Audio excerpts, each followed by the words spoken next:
스타쌤과 함께 코인에 대해서 배워보는 시간 코인스타입니다. 안녕하세요. 저는 진행을 맡은 양희연입니다. 간밤 뉴욕 증시는 혼조로 마감했습니다. 민간 부문 고용이 2년 만에 최저치를 기록했고요. 여기에 또 트럼프 대통령이 중국과의 협상은 쉽지 않은 일이라고 토로하면서 증시를 끌어올릴 만한 재료가 없었던 영향 탓이었는데요. 구체적인 마감 지수부터 먼저 체크를 해보시죠. 네, 다우존스 지수 0.22% 하락했고요. 나스닥은 0.32% 올랐습니다. 그리고 S&P 500은 강보합으로 거래 마치는 모습입니다. 그렇다면 현재 이 시간 코인 시황은 어떨까요? 히트맵 열어서 한번 확인해 보시죠. 오늘 이 시간 대체로 코인들은 하락세를 보이고 있습니다. 비트코인이 현재 10만 4천 달러에서 거래가 되고 있는 모습인데요. 어제 이 시간에는 10만 5천 달러에서 거래가 됐었는데 그것보다도 더 내려온 상황입니다. 그 밖에도 이더리움이 1.31% 밀려나고 있고요. XRP는 오늘도 2%대 크게 하락 중입니다. 반면 테도는 보합권에서 움직이고 있습니다. 그렇다면 코인 시장의 주요한 이슈들은 어떤 것들이 있었을까요? 함께 체크해 보시죠. 미국의 재정 적자 우려가 커지고 있습니다. 이런 가운데 주요 기관과 기업들이 비트코인을 대체 자산으로 대거 매입하고 있는데요. 실제로 5월 한 달 동안 마이크로 스트래티지가 2만 7천 비트코인을 추가로 매입하면서 약 28억 달러 규모를 보유하게 됐습니다. 벤처기업인 21 패키탈도 비트코인을 사모으고 있고요. 그레이스케일은 이 같은 흐름의 배경에 대해서 전통화폐 시장의 신뢰가 흔들릴 때 가상자산에 대한 수요는 강해진다라고 설명을 했고요. 또 향후 몇 달 동안에도 미국의 경기 침체 우려 그리고 무역 관세 불확실성 등이 암호화폐 시장의 주요 동력으로 작용할 거라고 내다봤습니다. 또 무디스가 미국의 국가 신용 등급을 한 단계 강등시킨 것 또한 비트코인 수요 증가 차원에서는 긍정적인 영향을 줬다라는 이야기들 들려오고 있습니다. 두 번째 이슈도 체크해 보시죠. 글로벌 금융그룹 JP 모건이요. 암호화폐 자산을 담보로 한 대출 서비스를 제공한다고 합니다. 고객들이 보유한 비트코인 ETF를 담보로 삼아서요. 대출을 제공하는 방안을 검토 중이라고 하는데요. 이는 제이미 다이먼 CEO가 과거에 했던 발언들과는 상당히 다른 입장입니다. 다이먼 CEO는 과거에 비트코인을 사기라고까지 강하게 이야기했던 인물인데요. 하지만 최근에는 투자자들의 비트코인 보유 권리는 보호돼야 한다면서 입장을 선회한 모습입니다. 월가 전문가들은 이 같은 소식이 디지털 골드로서의 비트코인의 위상을 더 높일 수 있고 앞으로 비트코인의 가격 또한 상승세를 그려갈 수 있을 것이다 라는 전망들을 비춰오고 있습니다. 이렇게 코인 시장의 시황과 그리고 중요한 이슈들 함께 체크를 해보셨는데요. 이런 모든 정보들은 저희가 소통방 통해서 여러분들께 정리해서 알려드리고 있습니다. 화면 하단에 보이는 QR코드 촬영해서 입장하시면 소통방으로 바로 연결되고요. 소통방 안에서는 지금 봐야 하는 코인에 대한 이슈들 그리고 지금 주목해야 하는 코인에 대해서도 짚어드리고 있으니까요. 오셔서 꼭 함께 해주셨으면 좋겠습니다. 그럼 코인스타 본격적으로 출발합니다.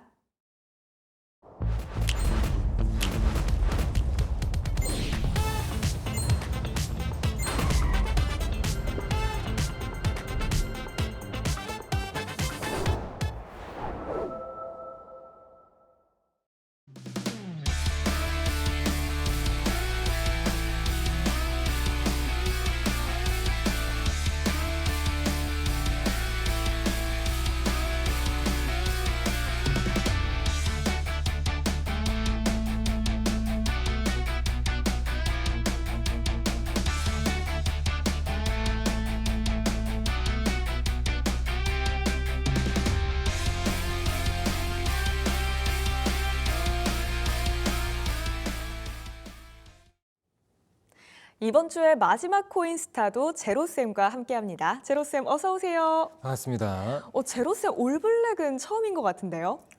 네, 어쩌다 보니까 좀 네. 장례식장 온 느낌이긴 한데 제가 오늘 옷이 이제 주말 동안 이제 뭐 클리닝도 하다 보니까 네. 남는 옷을 입다 보니 이렇게 매칭이 된 것 같습니다. 그래도 올블랙 제로쌤도 새롭고 저는 좋은 것 같습니다. 감사합니다. 자, 그러면 자연스럽게 코인 시장의 이슈로 바로 넘어가 보도록 할게요. 오늘 시장에 대해서는 또 어떤 한 줄 준비해 주셨을까요? 맞아요. 저희가 맨날 그 방송을 준비함에 있어서 한 줄을 저도 평가를 하잖아요. 네. 분명히 그때는 이제 이거 써야겠다 하면서 썼는데 이 방송이 조금 긴장이 되나 봅니다. 저도 이제 썼던 내용이 기억이 안 나는데 이제 보여주시면 아 맞아 이렇게 썼었습니다.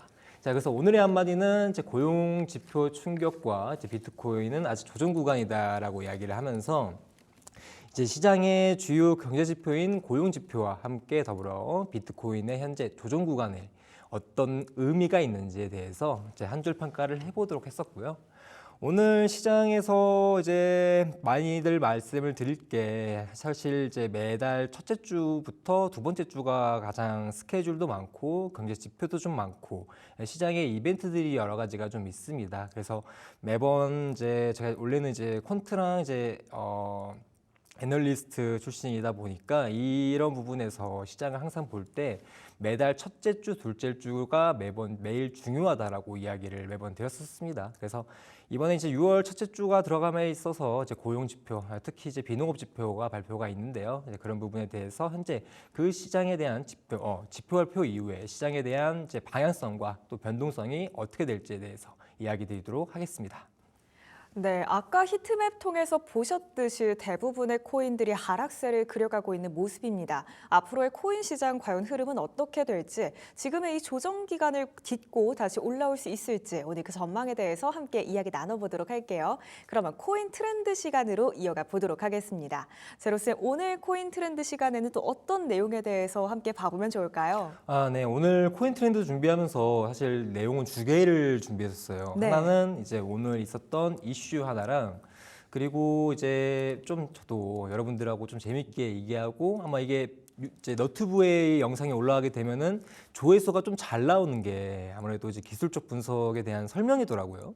그래서 오늘은 시장 이슈 하나랑 그리고 이제 가장 기초적인 이제 기본적인 이제 분석에 대한 부분에서 이제 내용을 두 가지 정도 정리해가지고 올려 했는데 역시나 제가 이번에도 이제 내용을 준비함에 있어서 이제 첫 번째 트렌드 이슈를 만듦에 따라 70페이지가 좀 넘어가다 보니까 일단은 기술적 분석에 대한 내용은 좀 제쳐두고 이제 오늘 시장에 있을 내용과 그리고 이제 고용 지표 얘기가 나오니까 이제 그런 부분과 연준하고 연결을 좀 지어서 이제 여러분들의 이제 경제 지식을 좀 넓혔으면 좋겠다라는 마음으로 오늘 내용 준비했습니다.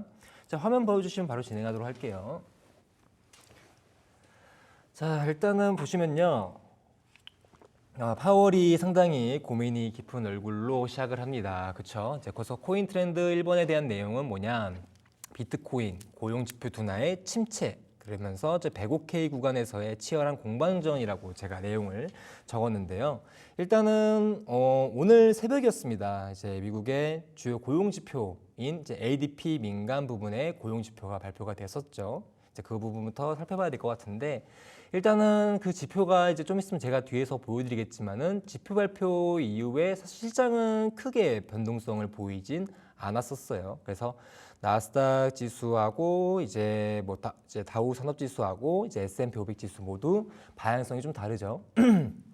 나스닥 종합지수 같은 경우에는 성장주로 유동성에 이제 가장 크게 예민하게 받는 종목 지수이기도 하고 다우지수 같은 경우에는 이제 가치주죠. 그러다 보니까 현재 조금 성향이 다른 종목 지수들이 좀 엇갈린 흐름을 보였습니다. 다우는 마이너스 0.22%, 나스닥은 0.32%, 그리고 주요 미국 지수입니다. S&P 500은 0.01%로 사실상 이제 혼조세 마감을 했습니다. 자, 그래서 나스닥 종합지수와 다우산업지수 이렇게 보시면 될 것 같고요. 그리고 오늘 6월 5일자 크립토 마켓 상황인데요. 아까 이제 우리 아나운서님께서 보여주신 크립토 마켓 상황은 이제 7시 기준으로 보여주셨다면 저는 이제 PPT 자료를 준비하는 데 있어서 4시 정도에 이제 이 당시 코인 히트맵을 제가 캡처를 해서 이제 PPT를 만들었습니다. 그래가지고 현재 지금 비트코인 같은 경우에는 이제 10만 5천 K, 105K 라인대가 다시 한번 이탈을 하게 되면서 약세 흐름 보여주고 있고요. 그리고 그 외에 총 12종목이라 볼 수 있는 이더리움, XRP, 그리고 하르다노, 솔라나들의 대표적인 종목들이 현재 평균적으로 마이너스 2% 정도의 하락세를 보여주고 있습니다. 또 이제 이런 그림에서 이제 시장이 하락한 요인, 크립토 마켓이죠. 암호화폐 시장이 하락한 요인을 현재 시장에서 미디어 매체에서는 3가지 정도의 이유로 보고 있더라고요. 그래서 첫 번째는 트럼프 대통령의 관세 정책으로 인한 거시경제 불확실성, 그리고 이익 실현을 위한 매도세 증가, 그리고 미중 무역 협상 교착 상태로 인한 투자 심리 악화. 이렇게 세 가지를 기준으로 이야기를 하더라고요. 근데 아나운서님한테 한번 이제 이야기를 좀 드려보고 싶은 게 네. 제가 보여드린 이 세 번째 세 가지 이슈죠. 세 가지 네. 이유 때문에 지금 미증시가 하락을 했다라고 하는데 어디서 맨날 봤던 내용 아닙니까? 그렇죠. 사실 뭐 관세에 대한 이야기는 트럼프 취임 이후부터 꾸준히 하고 있는 이야기죠, 저희가. 그렇죠. 저 관세 정책 같은 경우에 사실 3개월이 지났습니다. 네, 맞습니다. 그리고 이제 이익 실현을 위한 매도세 증가는 그거예요. 이제 주가가 잘 가다가 한번 빠지게 되면 조정 때 이익 실현을 위한 물량 정리가 되면서 떨어진다. 그러니까 네. 어느 정도 주가가 움직임이 없거나 내려갔을 때 단골 멘트로 나오거든요. 그래서 이제 뭔가 쉬어가는 장이다. 이익 실현을 위해서 물량이 정리됐다라는 것처럼 사실 시장에 아무런 이슈가 없을 때 자주 나오는 단골 멘트입니다. 그리고 세 번째, 미중 무역 협상 교착 상태로 인한 투자 심리 악화. 이것도 사실 여러분도 다들 알겠지만은 미국하고 중국하고 일단 90일간 협상에 대한 부분에서 협상 테이블을 잠시 멈춰놨었죠. 미국은 중국한테 30%, 중국은 미국한테 10%로 관세 매긴다고 일단은 90일간 약속을 지켜놓은 상태예요. 그러다 보니 이 세 가지 이슈가 다 지나간 이슈거나 아니면은 시장에서 어느 정도 맷집이 좀 생긴 악재로 볼 수 있죠. 그러다 보니까 이 세 가지 이슈가 시장을 하락했다라고 표현하기는 전 정말 어렵다고 생각합니다. 하지만 이제 뭐 매거진 쪽이나 뉴스 쪽에서 나오는 내용들 같은 경우에는 이제 보편적인 내용을 좀 깔고 이야기를 하다 보니 이렇게 나오는 건데 뭐 제가 보는 내용은 이거죠. 뻔하디 뻔하고 시장에 이미 반영된 내용이다 보니까 사실 이게 암호화폐 시장의 하락을 줬다라고 보기에는 어렵습니다. 그리고 제가 이제 그 외의 내용들도 여러 가지 살펴봤었는데 이런 내용들 때문에 이런 시장의 하락세가 나왔었으면 이미 지금 비트코인 약세 크게 무너지면서 100K 깨졌었어야 돼요, 여러분들. 그렇죠? 그러다 보니까 현재 여러분들은 그냥 단순하게 현재 이슈가 없는 정도의 상태로 시장을 바라봐 주시면 좋을 것 같습니다. 현재도 조정 관점에 대한 흐름이 유지가 되고 있다. 그리고 저 같은 경우에는 주요 블록 미디어 매체뿐만 아니라 매일매일 이제 나오는 이제 주요 속보 이슈 같은 것들을 계속적으로 지켜보고 있기 때문에 제가 하루에 보는 이제 마켓, 그러니까 주식 관련, 미국 주식 관련 이슈를 기본적으로 한 80개 정도, 리서치 자료를 2개, 리포트를 2개, 그리고 이제 그 외에 속보로 나오는 코인 이슈들 같은 경우에는 채널로 모아서 한 8개 채널을 모아가지고 한 2~3시간 동안 또는 계속 나올 때마다 계속 확인하거든요. 근데 지금 당장 암호화폐 시장에 부정적인 이슈는 없다라는 게 뭐 제가 봤던 내용의 전부이기 때문에 그래서 지금은 단순 조정 흐름이 계속 좀 이어지고 있는 조금 비가 오고 있는 상황이 아닌가라고 말씀을 드리고 싶습니다. 그래서 나스닥 지수 같은 경우에는 뭐 이렇게 마감을 했고요. 근데 이제 오늘 시장에서는 약간의 이슈로 다룬 것이 바로 이제 고용 지표 때문에 증시가 전반적으로 이제 혼조세를 마감을 보였다라고 이야기를 했어요. 어떤 고용 지표냐면은 ADP 고용 지표의 부진이다라고 이야기를 했습니다. 시장에서는 여러분들 아시겠지만은 경제 캘린더라고 하죠. 경제 캘린더라고 해가지고 경제 지표라는 게 존재를 합니다. 그래서 주요 국가들이 어떠한 뭐 수치라든지 어떠한 자료를 발표하는 거예요. 뭐 제조업 지수도 그 부분에 포함될 수 있고 뭐 고용 지수도 그 부분에 포함될 수 있고 물가도 당연히 포함되는 거죠. 그러다 보니까 나라별, 시간별 다 다르게 나오다 보니까 하루에 경제 지표를 보게 되면 국가별로 그리고 시간대별로 보게 되면 100개 이상이 나오게 돼요. 하지만 우리 코인 거래하고 있고 그리고 이제 주식을 하시는 분들은 국장이나 미주식을 하기 때문에 우리가 항상 지켜봐야 될 거는 어떤 지표를 좀 봐야 되나? 미국발 지표를 좀 보시는 게 좋습니다. 거기서 조금 더 한 단계 지나면은 유로존 지표까지 보시는 게 좋아요. 하지만 여러분들은 현재 미국발 지표 위주로만 봐셔도 크게 상관없다. 그래서 아무튼 이러한 고용 지표, 그럼 제가 이 이야기하는 고용 지표가 어느 나라의 고용 지표겠어요? 바로 미국의 고용 지표겠죠. 미국은 고용 지표가 여러 가지가 있습니다만 대표적으로 보이는 ADP, 그리고 비농업 논팜 지표, 그리고 실업률 지표 등이 존재합니다. 아무튼 이런 ADP 고용 지표에 대한 부진으로 인해서 경기 둔화에 대한 신호로 인해 암호화폐 시장과 이제 증시가 상승세를 유지하다가 이제 혼조세로 마감했다라고 내용이 나온 건데요. 하나씩 살펴볼게요. 이어서 이제 암호화폐 시장은 좀 이렇게 해석을 하고 있더라고요. 이번 하락의 핵심은 ADP 고용 지표의 충격적인 부진으로 그리로 인한 연준의 금리 정책 불확실성이 조금 더 확대됐다라는 게 시장의 평가입니다. 자, 그런데 이 말이 정확한지 아닌지 제가 알아보도록 할게요. 이거 제가 써서 그런 게 아니라 시장에서 현재 조금 순위가 높은 경제 매체에서 내용들을 가져왔었을 때 공통적으로 하는 얘기가 바로 이 이야기였었어요. 근데 제가 이 이야기가 왜 틀린지에 대해서 이야기 드리도록 하겠습니다. 이 말은 사실 봤었을 때 제일 낮은 수준의 경제 지식을 가졌을 때야 쓸 수 있는 글이 아닌가라고 볼 수 있을 것 같은데요. 일단은요, 미국 ADP 비농업 부분 고용 변화 지표가 일단은 예측치가 111K, 근데 실제치가 37K 나오게 되면서 사실 이제 예측보다 높은 수준으로 나와줘야 어느 정도 경기 호황이라고 볼 수 있는 흐름을 이해할 수 있습니다. 그런데 이제 ADP 같은 경우에는 오토매틱 데이터 프로세싱이라고 하는 사에서 발행하는 전미 보고서는 약 40만 개의 미국 사업체 고객의 임금 데이터를 근간으로 한 비농업 민간 고용 월 변화에 대한 척도인데 내용이 너무 어렵죠, 여러분들. 공공 부분을 제외한 민간 부분의 고용률을 보여주는 지표라고 생각해 주시면 좋을 것 같습니다. 그래서 포괄적인 부분에서 보게 되면 그냥 미국 내 고용 지표 중 하나고 그 부분에서 아까 말씀드렸던 것처럼 민간 부분에서만 해당되는 고용에 대한 율을 보여주는 거예요. 그래서 이 민간 고용 지표를 이제 해석을 하게 되면 민간 부분에서 3만 7천 개 일자리가 추가로 됐고 예상치였던 11만 개가 되지 못했었죠.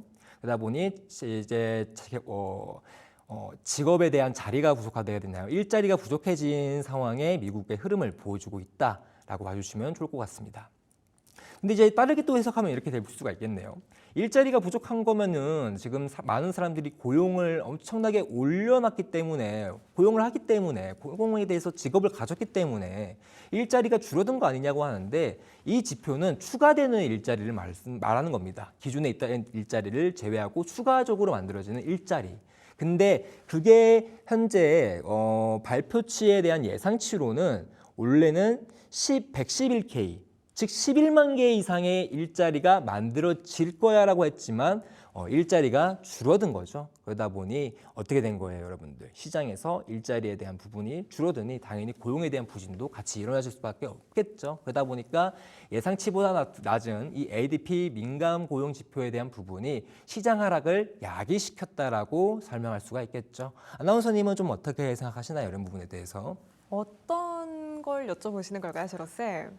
일단은 고용에 대한 부분에서 사실상 이제 민간 쪽이 가장 크다고 볼 수 있고 그리고 비농업 말 자체가 1차 산업과 2차 산업을 제외한 산업에서 3차 산업이잖아요. 네, 그렇죠. 서비스업 그렇죠. 쪽이죠. 그래서 이제 국가가 잘 산다.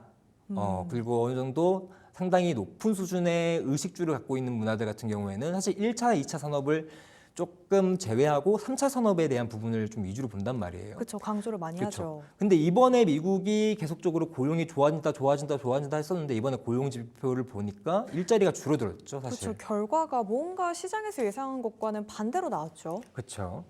이 부분에 대해서 아마 이제 제가 앞서 오프닝에서 말씀드렸듯이 아마 또 지수 자체가 흔들린 원인이 되지 않았을까 싶은데요. 맞아요. 그래서 이제 경기에 대한 모멘텀을 가장 크게 보는 게 가장 바닥을 깔아주는 게 사실 고용이거든요. 그러니까 고용이 좋지 못하냐 좋냐에 따라서 사실 그 나라의 이제 신뢰나든지 아니면 그 나라의 이제 영향력이 좀 달라지는데 미국이 이런 고용에 대한 지표들이 약간씩 조금씩 불안정해지는 모습이 나타나고 있으니 사실 이제 고용에 대한 부분이 약해진다라는 건 경기에 대한 개선이 이루어지지 못한다는 거니까 다른 말로 표현을 하게 되면은 사실 중앙은행에서 한 번쯤은 도와줘야 될 시기가 슬슬 찾아오고 있다라는 거겠죠.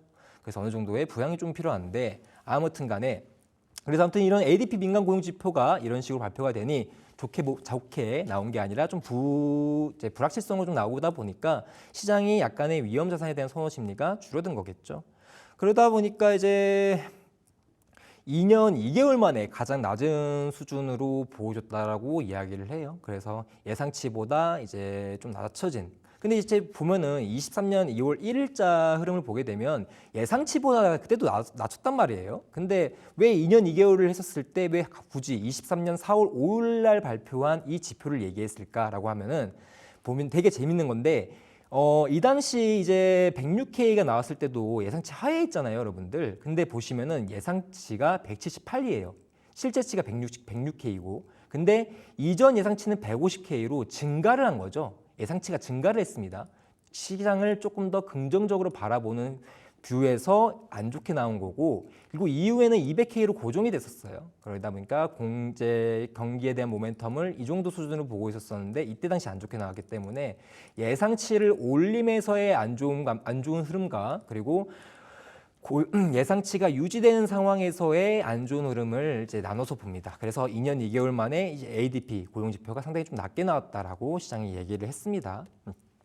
자, 그런데 여러분들 제일 중요한 거는 사실 이제 이런 ADP 비농업 분분의 고용 변화가 아니라 사실 더 중요한 지표가 있죠. 하지만 여기서 아나운서님한테 물어볼게요. 이런 ADP 고용 지표 발표 시장에서는 부진으로 나왔죠. 네. 어떻게 보면 악재로 나온 거긴 하는데 이게 시장에서 큰 영향, 제가 말하는 영향은 기간적인 것과 큰 하락에 대한 폭이겠죠. 아무래도 단계적인 영향만 주지 않을까 싶어요. 사실 우리가 가장 뭔가 고용 지표를 볼 때 핵심적으로 보는 게 비농업 쪽이잖아요. 그렇죠. 그런데 이제 ADP는 또 다른 분야의 농업 고용 지수니까 네. 아무래도 비농업보다는 시장에 영향을 덜 주지 않을까 싶은데요. 네, 맞습니다. 그래서 이제 ADP 고용 지표가 만약에 이제 저한테 질문을 주신다면 그러면 제로쌤 ADP 고용 지표 결과가 이번에 엄청나게 길게 가는 악재인가요? 할 때 저는 절대 아니라고 이야기를 할 수가 있습니다. 그 이유를 이제 하나씩 설명드려 보도록 할게요. 그렇게까지 크지 않고 저는 그냥 단기적이다. 그리고 저는 사실 ADP 고용 지표를 보질 않아요. 근데 오늘 이슈가 나온 게 거의 이것밖에 없었기 때문에 그래서 좀 준비를 해봤고 외로 이제 ADP 고용 지표 얘기가 나오면서 넘팜 지표와 같이 이제 미국의 중앙은행까지도 연결될 수 있는 이 빌드업을 좀 쌓기 위해서 사실은 제가 취급을 하지 않는 이 지표를 가져온 게 여러분들이 제가 좀 방송에서 어떤 얘기를 하고 싶은 게 있다라는 거에 대해서 좀 봐주시면 될 것 같아요. 자, 그래서 왜 그렇게까지 크지 않냐? 왜 Y 하면은 자, 일단은 ADP 민간 부분의 고용 지표라는 건 이 뜻입니다. ADP 고용 지표는 어떠한 부분에서에 대한 고용 지표인 거예요. 특히 민간 부분만을 고용을 측정한 거거든요. 근데 그렇기 때문에 이 지표가 나오는 날짜가 항상 첫째 주 수요일 날 발표가 됩니다. 그리고 문제가 있어요. 자, 그러면은 비농업 고용 지표는 제가 써버렸네요. 첫째 주 수요일 날에는 ADP 고용 지표가 나오고 그리고 매달 첫째 주 금요일에는 비농업 고용 지표가 나오는데 이때 중요한 거는 비농업 고용 지표가 더 훨씬 중요하답니다. 왜? 고용에 대해서 포괄성이 되게 크기 때문에 그래요. 왜냐하면은 ADP 고용 지표 같은 경우에는 민간 부분에서에 대한 부분만 이제 지표를 보여주는 거고 비농업 고용 지표 같은 경우에는 이런 민간 부분 포함 플러스 어디까지 이제 보여주냐면은 공공 부분에서에 대한 전체 값을 합치기 때문에 그래서 사실상 포괄성하고 영향력으로만 봤었을 때는 사실 ADP 고용 지표보다는 이런 비농업 고용 지표가 미국의 고용에 대한 흐름을 더 자세하게 보여주기 때문에 사실 실질적인 고용 지표에 대한 핵심은 이러한 넘팜이라고 부르는 비농업 고용 지표에 대한 발표 결과입니다. NFP라고 이야기를 해요. Non-Farm Payroll 이렇게 해서. 근데 이제 ADP 민간 부분을 이제 보시는 분들은 약간 이런 이유 때문에 보는 건데 ADP 고용 지표가 일단 비농업 고용 지표보다 이틀 정도 가량 왜냐하면 수요일날 발표가 되니까 미국 시간, 우리 한국 시간 기준으로 수요일날 발표가 되다 보니 이 지표가 어느 정도 이후에 있을 비농업 지표에 영향을 주긴 하거든요. 그러니까 ADP 고용 지표가 좋아요. 그러면은 이번 주에 있을 금요일 고용 지표가 좋을 가능성이 있습니다. 이게 하나의 요소라고 좀 보면 돼요. 그러다 보니까 수요일 날에 이제 ADP 고용 지표가 좋으면 비농업 지표 기대해봐도 되겠는데라고 이제 어느 정도 예상을 할 수가 있어요. 하지만 그러한 예측 정확도가 좀 낮습니다. 그리고 영향력도 좀 제한적이고 아까 얘기를 드렸던 부분에서 ADP 고용에 왜 집중하는가 얘기를 했더니만 이제 아까 제가 방금 말씀드린 거예요. ADP 고용 지표가 좋게 나오면 이제 비농업 지표도 어느 정도 영향을 받아서 좋게 나올 수 있을 가능성 때문에 그렇습니다. 하지만 그게 100% 공식으로 존재를 하냐? 그건 아니에요. 그래서 연관성은 있지만 이 발표 자체가 방향성을 예측하는 데 도움은 줄 수 있지만 100% 확신한 공식은 아니다라는 거죠. 그래서 이제 왼쪽은 이제 미국의 ADP 비농업 부문의 고용 변화 지표이고요. 9시 15분에 발표됩니다. 그리고 비농업 지표 같은 경우에는 9시 30분, 서머타임이기 때문에 9시 30분에 발표가 되는데 보시면 아시겠지만은 이렇게 제가 지금 네모 박스를 하나 크게 쳐놨었죠, 여러분들 보이실 거예요. 보이시면은 이제 왼쪽이 넘팜 지표고 오른쪽이 이제 ADP 민간 부분의 고용 지표인데 ADP 고용 지표가 좋다고 했었을 때 넘팜 지표도 좋아야 되는데 그렇지 못했죠. 날짜로 따지면은 24년 10월 30일 기준이죠. 24년 10월 30일 ADP 고용 지표는 예상치보다 높게 나왔지만 그 주에 있었던 비농업 고용 지표는 어떻게 나왔죠? 예상치 훨씬 가지도 못한 12K 나왔습니다. 지금 무슨 소리예요, 여러분들? ADP 고용 지표가 좋다고 해서 비농업 고용 지표가 좋다라고 100% 장담할 수가 없다라는 거죠. 어느 정도 예상은 할 수 있지만 그걸 확신으로 받아들여서는 안 된다라는 겁니다. 그래서 4개월 연속 틀렸었고요. 그리고 이제 ADP 고용지표 시장 영향은 또 이렇게 얘기를 하더라고요. ADP 고용지표의 부진은 시장의 혼조세와 더불어 일부 투자자들은 연방준비제도, 페드죠. 페드가 금리 인하를 단행할 가능성을 높게 보고 있음을 예상한다라고 하는 건데 이번에 고용지표가 좀 좋지 않으니까 금리 인하를 좀 빨리 하지 않을까라는 게 이제 시장의 이야기예요. 일단은 아나운서님과 다시 이제 토크를 하면서 지금 예전에 제가 한번 연준의 딜레마라고 얘기를 한 적이 있었습니다. 네. 연준이 지금 높은 물가 때문에 고용이 좋지 못하고 고용이 안 좋으면은 시장 경기 모멘텀이 안 좋다라는 건 그렇죠. 당연한 거겠죠. 당연하죠. 그러면은 연준 입장에서는 고용이 떨어지는 상황에서는 한 번은 이제 금리 인하에 대한 시기 절차를 밟아주긴 해야 돼요. 하지만 맞죠. 이 선택을 하게 되면 물가는 오르니까.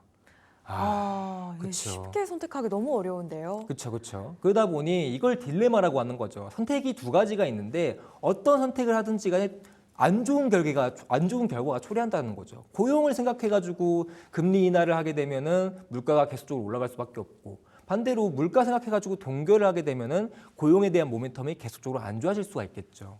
그러다 보니 이런 거를 이중 딜레마라고 하는데 이런 딜레마 속에 연준은 빠져 있는 상태다라고 봐주시면 좋을 것 같아요. 그러니까 이도저도 못하고 시장을 상황만 계속 보고 있는 상태다라고 생각해 주시면 좋을 것 같습니다. 그런데 이런 상황에서 이제 트럼프가 무슨 얘기를 하냐? 금리 내리라고 계속 압박 주고 있죠. 연준의 독립성을 이제 훼손시키는 발언들이나 SNS를 통해서 파월을 욕하고 있습니다. 파월도 사실 금리 인하를 하고 싶겠죠. 하지만 지금 정작 누구 때문에 못하고 있냐면은 트럼프 때문에 못하고 있어요. 알죠, 다들 여러분들. 트럼프가 이제 관세라는 이제 공약에 대한 변수로 인해 가지고 국제 시장에 대한 불안식성을 너무 증가시켰기 때문에 이전부터 이제 연방준비제도, 즉 연준이 통화 정책을 꾸릴 때 이중 책무라고 볼 수 있는 물가와 고용 이 두 가지의 숙제만을 보고 통화 정책을 이제 건드렸는데 지금 시장 상황도 그런 이중 책무만을 할 수가 없고 거기다가 트럼프의 관세까지 들어가니까 연준 입장에서는 사실상 계속 지켜만 볼 수밖에 없어요. 여기서 뭘 건드렸었을 때 뭐 경우의 수를 두겠죠. 당연히 뭐 어떻게 하게 되면 이런 일이 펼쳐질 거야 했었을 때 사실은 어떤 부분에서 만약 금리를 인하했었을 때 금리를 계속 동결했었을 때 이런 모멘텀을 유지했었을 때 보면은 셋 다 경우의 수를 보게 되면 다 안 좋은 끝으로 가요. 그 중에서 지금 사실 연준 입장에서는 어떤 생각을 가지고 있을 거냐면은 가장 최악인 것을 제외하자. 가장 최악인 부분을 제외하고 그나마 최선인 것을 선택을 하겠죠. 하지만 그래도 연준 입장에서는 어때요? 시간이 너무 부족해요. 미중 무역이 발생하고 나서 시장의 여파가 기본적으로 그 당시 이제 트럼프 1기 때입니다. 그다음적으로 이제 길었던 건 28개월 이상 갔었고요. 기간으로 보면은 그리고 시장에 직접적인 영향을 줬던 거는 거의 8개월, 9개월 가까이 갔다 보니 지금 이런 관세 트리거를 던진 트럼프가 아직 3개월밖에 안 됐거든요. 그러다 보니까 연준 입장에서 어때요? 이전에 이런 사이클이 있었기 때문에 내가 만약에 조바심 내가지고 뭐 통화 정책을 이제 뭐 어떻게 했어. 근데 그런 게 지금 어떻게 보게 되면 좋은 효과보다 부정적인 효과가 더 나올 수가 있어서 사실 이래저래 할 수가 없는 상황이다. 라고 봐주시면 좋을 것 같아요. 그래서 이제 연준 이제 1월 FOMC 1월 30일쯤이었죠. 연준 이제 중앙은행의 이제 정례 회의에서 파월이 이제 이런 트럼프에 대한 변수와 더불어 이 이중 책무만으로는 통화 정책을 결정할 수가 없으니 당분간은 시장 지켜보겠다고 하면서 상반기에 금리 인하에 대한 시점 얘기를 안 하고 하반기부터에 대한 가능성을 무게추를 두고 있는 거겠죠. 아무튼 간에 근데 이제 다시 말씀드려볼게요. 그럼 이제 아까 아나운서님도 마찬가지로 말씀 주셨고, 이 ADP 지표가 어차피 비농업 지표보다 포괄성이 적죠. 어떠한 부분, 즉 민간 부분만 포함하기 때문에 이게 파급적일까요? 파급적이지가 않습니다. 절대 아니라고 볼 수가 있고요. 한국의 존 템플턴이라고 하는 제네로쌤이 정확하게 얘기를 했습니다. 명언 중에 명언이에요. 절대 내 투자 인생 10년을 돌아봐도 ADP 지표 하나 때문에 시장이 무너진 적은 단 한 번도 없었다라고 제가 이제 먼 역사를 제가 증시와 면 역사를 했었거든요. 그래서 제가 이 ADP 지표가 잘못 나왔다 해가지고 증시가 크게 무너지거나 박살난 적을 제가 본 적이 없어요. 그렇기 때문에 저 사진만 봐도 굉장히 신뢰감이 있습니다, 제로쌤. 네, 그렇죠. 네. 그래서 제가 이제 이거 준비하면서 자료를 좀 했습니다. 아무튼간에 제가 하고 싶은 얘기는 뭐냐면요, ADP 지표는요 어떻게 보면 되면 고용 지표 중에서도 이제 보조성 역할을 가지는 고용 지표이기 때문에 시장에 큰 영향을 주지 못해요. 그나마 이제 중요한 비농업 지표라고 있는 금요일에 발표할 고용 지표를 약간은 예상해 볼 수 있는, 약간은 예측해 볼 수 있는, 이번 금요일 날 고용 지표 좋을까 나쁠까를 예상해 볼 수 있는 게 바로 ADP 지표라는 거죠. 확실하게 맞진 않지만. 그래서 ADP 고용 지표는 시장의 심리를 잠시 흔들릴 수는 있어도 금리를 움직이는 건 결국 NFP, 뭐죠? 논팜 페이롤, 비농업 지표입니다. 그리고 뭐죠? 하나 더 추가적으로 작년 11월 달에 연준이 실업률도 되게 중요하다고 얘기를 했었죠. 그러다 보니까 NFP와 실업률 이 두 가지 지표가 핵심이고, 이 두 가지 지표가 이번 주 금요일 날에 같이 발표됩니다. 그래서 ADP는 어디까지나 예고편일 뿐 본편은 비농업 지표에 있다, 이렇게 볼 수가 있어요. 자, 그렇기 때문에 고용지표의 스케줄 라인에 대해서 얘기를 좀 드려보도록 할게요. 제가 뽑은 지표 중에서는 딱 4가지 정도가 좀 이제 핵심 고용지표라고 좀 볼 수 있는데, 일단은 ADP 민간 고용지표는 항상 이제 매주 첫 번째 주 수요일 날 발표가 되고요. 그리고 고용지표, 비농업 고용지표 NFP는 이제 매달 첫 번째 주 금요일 날 발표됩니다. 그리고 실업률은 같이 발표돼요. 고용지표와 함께. 그리고 주간 실업수당 청구 건수는 매주 목요일마다 발표가 되는데, 이렇게 4가지 지표 지켜봐 주시면 될 것 같고, 우선순위로 본다면은 비농업 고용 지표, 실업률, 주간 실업 청구 건수, 그 다음에 ADP입니다. 즉 꽤 밀려나는 순위에 포함되는 고용 지표이기 때문에 이 지표가 시장을 무너뜨리거나 하는 일은 없다라고 생각해 주시면 될 것 같습니다. 자, 근데 그 중에서 가장 집중적으로 봐야 될 거는 역시나 이제 비농업 고용 지표, 계속 얘기했죠. 연준이 이 고용 지표 보고 통화 정책을 결정을 하니까요. 모멘텀을 체크하는 지표고, 이걸 1순위로 기준 삼아서 미국의 경기, 현재 미국의 경기에서 고용이 얼마 정도야? 라고 연준이 파악하는 재료입니다. 자료이기도 하고요. 그래서 연준의 통화 정책 결정은 이제 이러한 이중 책무로 얘기를 했고, 아까 제가 방금 말씀드렸죠. 이중 책무라는 건 2가지에 대한 숙제인데, 하나는 고용, 최대 고용이고요. 고용은 높을수록 좋다. 그리고 물가는 안정, 물가는 어느 수준에 유지를 해주는 것이다. 그게 바로 연준이 원하는 미국 내 흐름이에요. 그러다 보는데 이제 연준이 이제 이러한 이중 책무에 대해서 딜레마가 발생하기 시작한 건 사실 22년도 정도인데, 여기 보이시면은 여러분들 화면 잠깐만 크게 보일 수 있을까요? 제가 예전에 한번 이런 말을 했던 것 같습니다. 제가 방송도 방송이지만은 제가 말하는 것보다는 글을 쓰는 걸 되게 좋아해요. 에세이 시기를 쓰는 걸 좋아하기도 하고, 엠포탈이라고 하나요? 네. 저 항상 1년 동안 이제 5위 정도의 순위에 머물렀던 경제 쪽 에세이를 썼던 사람입니다. 그래서 글 쓰는 걸 되게 좋아하는데, 그 중에서 제가 그 당시에 연준의 딜레마라는 내용을 이제 쓰면서 이게 글이 한 3일 정도 1등 했었어요. 아나운서님 이렇게 탐탁치 않은 표정을 저를 보시는데, 아닙니다. 굉장히 감탄하는 얼굴이었어요. 아니, 자랑 그만하고 빨리 다른 얘기나 하라라는 거군요. 아닙니다. 네, 그래서 자랑도 열심히 들어야죠. 네, 그래서 아무튼 이 당시에 그때 당시 이제 딜레마라는 이제 연준의 딜레마라는 표현이 이제 이제 나온 거고요. 그러다 보니까 이거죠. 이중 책무는 아까 말씀드렸던 것처럼 고용은 최대 고용, 고용은 높을수록 좋아요.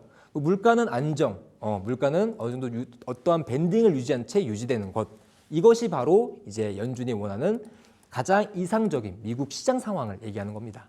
그러다 보니 이 두 가지 지표를 보는데 특히 금요일 핵심 고용 지표 발표 일정을 중요하게 봐야 되겠죠. 아까 말씀드렸던 것처럼 고용에 대한 부분에서 1차적인 미국 경기에 대한 해석이 들어가니까요. 근데 여기서 문제 하나 내볼게요, 아나운서님. 네. 이건 제가 매번 냈던 문제인데 여기서 이번 NFP 이제 이번 5월 이제 6월달에 발표하는 거 5월달 발표하는 거니까 네. 이제 이번 주 금요일날 발표할 비농업 고용 지표가 시장에 큰 변동성을 줄까요? 글쎄요, 그렇게까지 큰 영향은 안 주지 않을까 싶은데요. 이미 한 차례 뭐 큰 변동성은 아니었지만 ADP 고용 지표가 나왔고 또 그로 인해서 시장에 막 지수가 엄청 빠지진 않았잖아요. 그렇죠.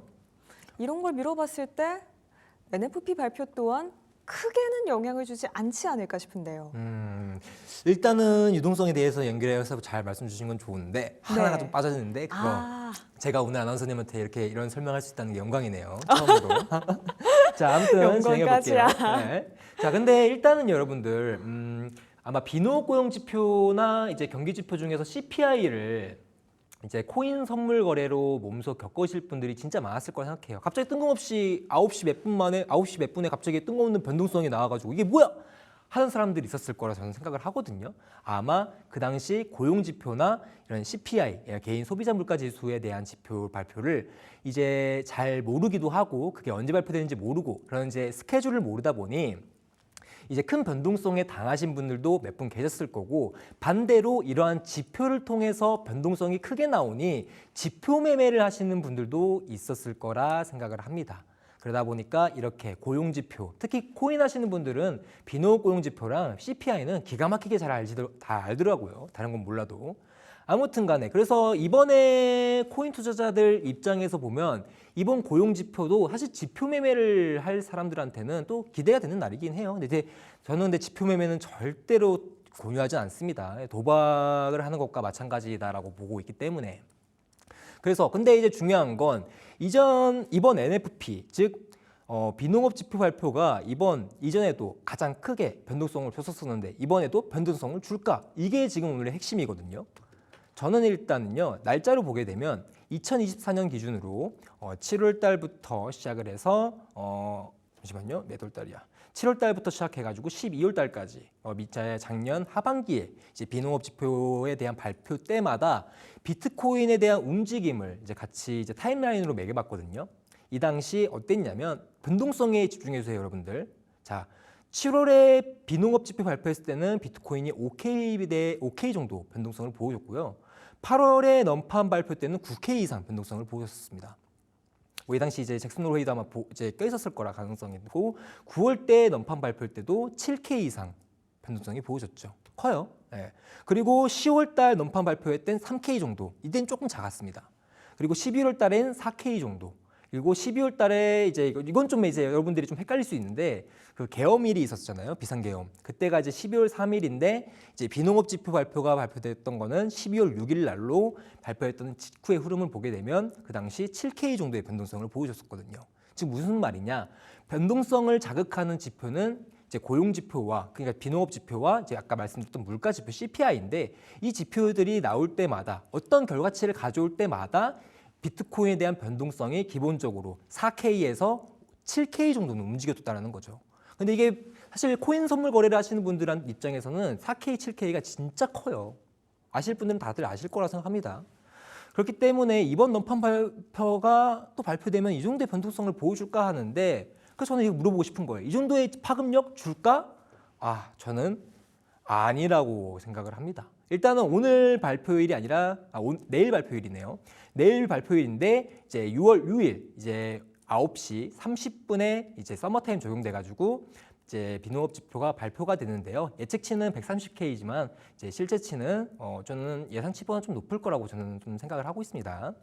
자, 근데 저는 큰 변동 없이 약 1에서 2K 정도의 변동성만 보여줄 거라고 판단하고 있어요. 왜 그럴까요, 여러분들? 왜 Y? 바로 이유가 중앙은행의 통화정책과 연결돼서 그래요. 지금까지 CPI와 NFP가 시장에 변동성을 줬던 건 미국 중앙은행 통화정책 변화에 영향을 줬기 때문이에요. 고용이 좋고 물가가 낮으면은 미국 연준에서 어떤 입장을 보여주겠어요? 당연히 이제 시장의 유동성을 조금 더 공급해 볼 수 있는 그런 조금 긍정적인 통화 정책을 해볼까, 뭐 금리 인하를 해볼까 이렇게 되겠죠. 근데 반대로 미국 비농업 고용 지수 안 좋네. 고용은 왜 이렇게 낮은데 물가는 계속 오르는 거야. 일단은 금리 인상을 하든 금리 동결을 시키든 일단은 유동성 공급하지 마. 이러면서 통화 정책이 변하겠죠. 즉 이 두 지표가 연준의 통화 정책 방향을 뭐한다? 바꿀 수가 있었기 때문에 이 두 지표가 발표가 되며 그 값이 어떠냐에 따라서 시장 변동성이 높았던 이유가 바로 연준의 통화 정책과 연결되어 있기 때문이라 볼 수 있는 거겠죠. 여러분들 이해하셨죠, 여러분들? 자, 그렇기 때문에 즉 이 두 지표는 연준의 영향 때문에 시장에 큰 변동성, 금융시장에 큰 영향을 줬던 거예요. 근데요, 중요한 건 이거죠. 지금 연준의 스탠스를 봐야 돼요. 중앙은행의 스탠스. 자, 1월 20일 날 대선 취임 후에 트럼프가 1월 20일 이제 데이원이라고 합니다. 20일 대선 취임 후에 트럼프가 뭐 여러 가지 공격들을 내세우면서 이제 관세 정책 이 당시에 얘기는 크게 안 꺼냈었어요. 하지만 시장은 좀 걱정했던 게 뭐냐면은 혹시 대의원 때 관세 관련해 가지고 이야기하려나?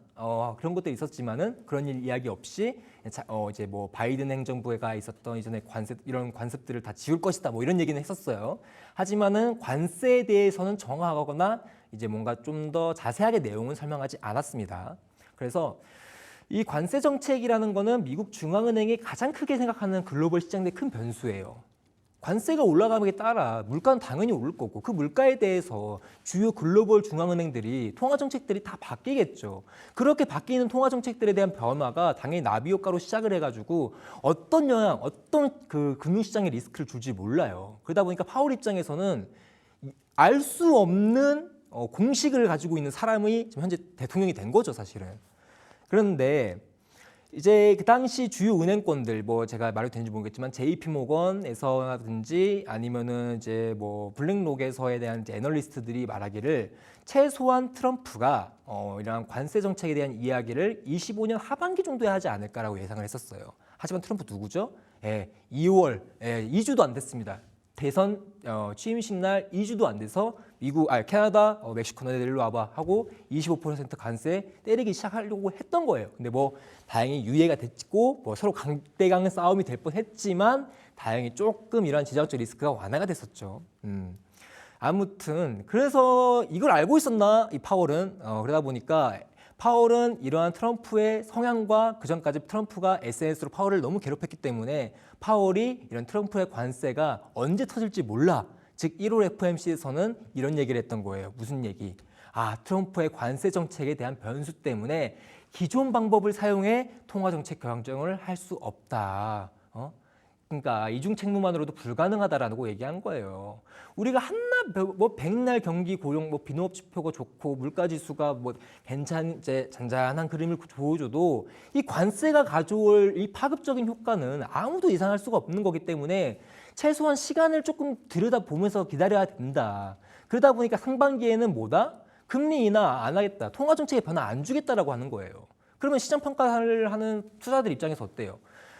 고용 지표가 예측치보다 너무 말도 안 되게 나오거나 물가 지표가 실제치에 비해서 예상치에 비해서 너무 말도 안 되게 나오는 상황 아니면 그냥 큰 변동 없이 끝나겠네. 왜냐하면 이제 이 두 가지가 현재 통화 정책에 영향을 못 주니까 이렇게 될 수밖에 없는 거겠죠, 아나운서님. 그렇죠? 네.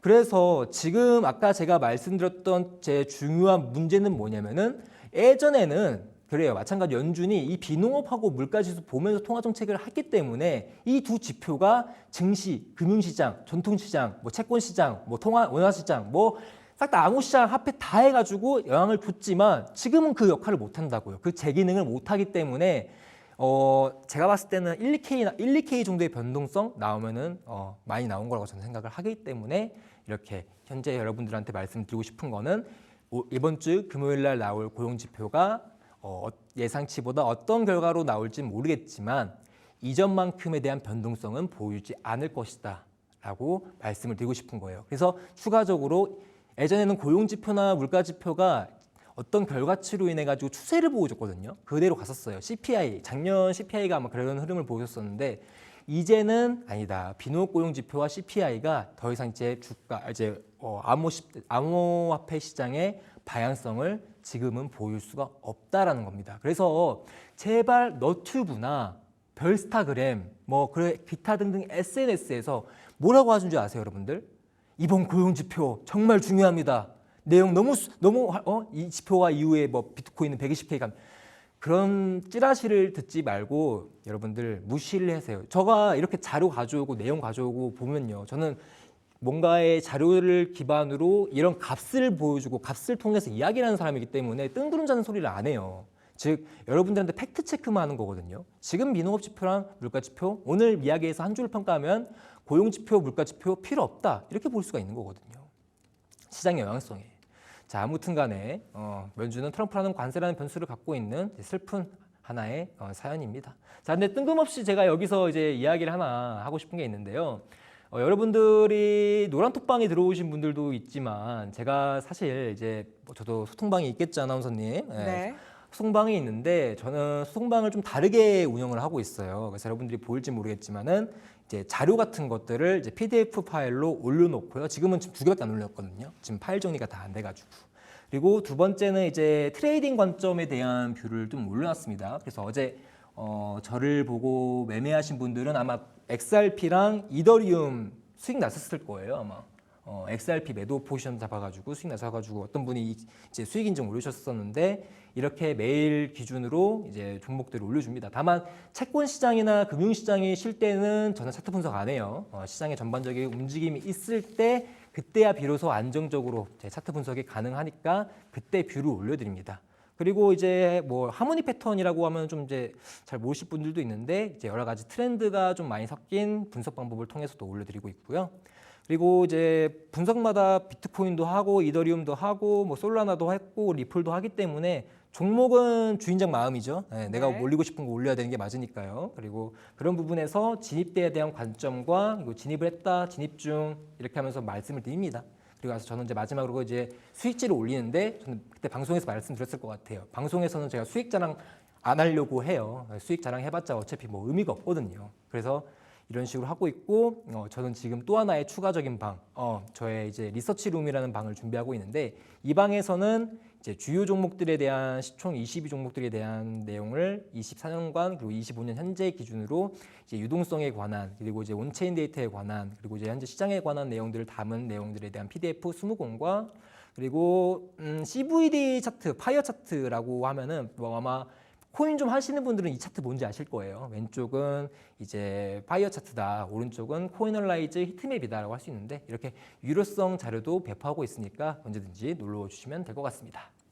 네, 오늘 코인 트렌드 한 줄 요약은 이렇게 드리면 될 것 같습니다. 이번 고용지표 발표 시장에 어마어마한 영향을 미치지는 않을 것이다. 자, 저희 코인스타와 함께 하시는 분들 위해서 저희가 소통방도 열어놓고 여러분들 기다리고 있는데요. 앞서 제로쌤께서 소통방 운영 방식에 대해서 설명 주셨죠. 방송이 쉬어가는 동안에도 코인 시장은 24시간 쉬지 않고 이어집니다.